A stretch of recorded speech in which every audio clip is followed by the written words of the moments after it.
ਅਗਲੀ ਖਬਰ ਬਸ ਇਲੈਕਸ਼ਨ ਨੂੰ ਰਿਲੇਟਡ ਆ। ਅੱਜ ਐਨਪੀਆਰ KQED ਨੇ ਕਾਫੀ ਵੱਡੀ ਰਿਪੋਰਟ ਰਨ ਕੀਤੀ ਹੈ। ਕਹਿੰਦੇ ਵੀ ਪ੍ਰੈਜ਼ੀਡੈਂਟ ਟਰੰਪ ਹੋਣਾ ਦੇ ਐਡਮਿਨਿਸਟ੍ਰੇਸ਼ਨ ਦੇ ਦੌਰਾਨ ਜਿਹੜੇ ਯੂਐਸ ਦੇ ਸਿਟੀਜ਼ਨਸ ਆ, ਉਹਨਾਂ ਦੇ ਇਮੀਗ੍ਰੇਸ਼ਨ ਜਦੋਂ ਤੁਸੀਂ ਅਪਲਾਈ ਕਰਨਾ ਹੈ, ਜਿਹੜੀਆਂ ਬਹੁਤ ਜ਼ਿਆਦਾ ਜਿਹੜੀਆਂ ਸਖਤ ਚੇਂਜਸ ਆ ਰਹੀਆਂ ਹੈਗੀਆਂ, ਕਿਉਂਕਿ ਟਰੰਪ ਆਲਰੇਡੀ 75 ਮੁਲਕਾਂ ਦੀ ਜਿਹੜੀ ਨਾ ਉਹਦੇ ਤੇ ਪੌਜ਼ ਕੀਤਾ ਹੋਇਆ, ਉਹਨੂੰ ਰੋਕਿਆ ਹੋਇਆ ਹੈਗਾ।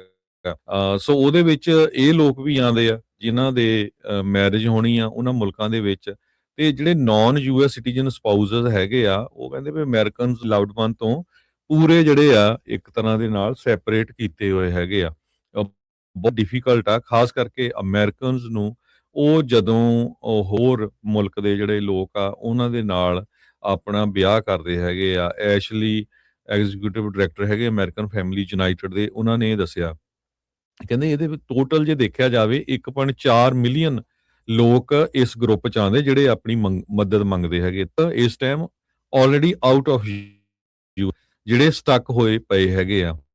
ਸ਼ਰਵਰੀ ਦਲਾਲ ਕਰਕੇ ਡਾਇਰੈਕਟਰ ਆਫ ਗਵਰਨਮੈਂਟ ਰਿਲੇਸ਼ਨ ਆ ਅਮਰੀਕਨ ਇਮੀਗ੍ਰੇਸ਼ਨ ਲਾਇਰ ਐਸੋਸੀਏਸ਼ਨ ਦੇ, ਉਹਨਾਂ ਨੇ ਇਹ ਕਿਹਾ ਵੀ ਯੂਐਸ ਤਾਂ ਪਹਿਲਾਂ ਹੀ ਜਿਹੜਾ ਕਾਫੀ ਵੈਟਿੰਗ ਤੇ ਸਕਰੂਟਾਈਜ਼ ਕਰਦਾ ਹੈਗਾ ਇਮੀਗ੍ਰੈਂਟਸ ਨੂੰ ਜਿਹੜੇ ਯੂਐਸ ਦੇ ਵਿੱਚ ਵਿਆਹ ਕਰਕੇ ਆਣਾ ਚਾਹੁੰਦੇ ਹੈਗੇ ਆ। ਕਹਿੰਦੇ ਵੀ ਜਦੋਂ ਜਿਹੜੇ ਯੂਐਸ ਸਿਟੀਜ਼ਨ ਦੇ ਸਪਾਊਸਸ ਆ, ਉਹ ਇਮੀਗ੍ਰੇਸ਼ਨ ਐਨਫੋਰਸਮੈਂਟ ਐਫਰਟਸ ਆ ਉਹਨਾਂ ਦੇ ਅੰਡਰ ਨਹੀਂ ਆਉਂਦੇ। ਸੋ ਨਾ ਹੀ ਉਹਨਾਂ ਦੇ ਉੱਤੇ ਕੋਈ ਕੈਪ ਵਗੈਰਾ ਹੁੰਦਾ ਹੈਗਾ ਵੀ ਕਿੰਨਾ ਕੈਪ ਆ ਜਿਹੜੇ ਆ ਸਕਦੇ ਹੈਗੇ ਆ। ਯੂਐਸ ਸਿਟੀਜ਼ਨ ਦੇ ਜਿਹੜੇ ਸਪਾਊਸਸ ਆ, ਉਹਨਾਂ ਦਾ ਲੀਗਲ ਸਟੇਟਸ ਦੇ ਲਈ ਉਹਨਾਂ ਦਾ ਆਲਰੇਡੀ ਆਰਡਰ ਸੀ ਕਿਦਾਂ ਉਹ ਐਡਜਸਟ ਕਰ ਸਕਦੇ ਆ। ਸੋ ਇੱਕ ਤਰ੍ਹਾਂ ਨਾਲ ਪ੍ਰਿਵਿਲੇਜਡ ਕਲਾਸ ਉਹ ਗਿਣੀ ਜਾਂਦੀ ਸੀ।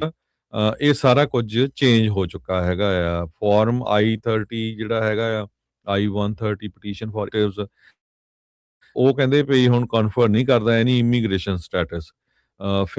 ਫਿਆਂਸੀ petitions half of the green card approval ਹੁੰਦੇ ਹੈਗੇ ਆ। 2024 ਦੇ ਵਿੱਚ 3,34,000 ਲੋਕਾਂ ਨੇ ਗ੍ਰੀਨ ਕਾਰਡ ਅਪਲਾਈ ਕੀਤੇ ਥਰੂ ਸਪਾਊਸਸ, ਜਿਹੜੇ ਵਿਆਹ ਕਰਕੇ ਆਪਾਂ ਕਹਿ ਸਕਦੇ ਹੈਗੇ ਆ। ਹੁਣ ਉਹਨਾਂ ਦੇ ਉੱਤੇ ਅਸਰ ਹੋਣ ਜਾ ਰਿਹਾ। ਫਸਟ ਕੁਆਟਰ 2026 ਦੇ ਵਿੱਚ 1401 ਇਮੀਡੀਏਟ ਰਿਲੇਟਿਵ ਪਟੀਸ਼ਨਸ ਅਪਰੂਵ ਹੋਈਆਂ ਸੀਆਂ, 8612 ਅਪਰੂਵ ਹੋਈਆਂ ਸੀਆਂ।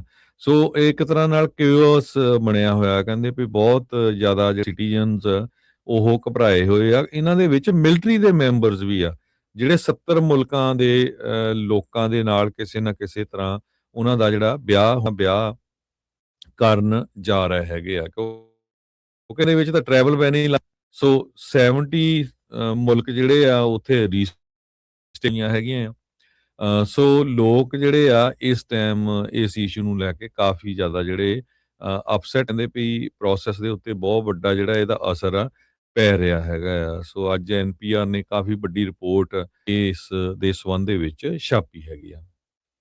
ਜੀ, ਬਿਲकुल।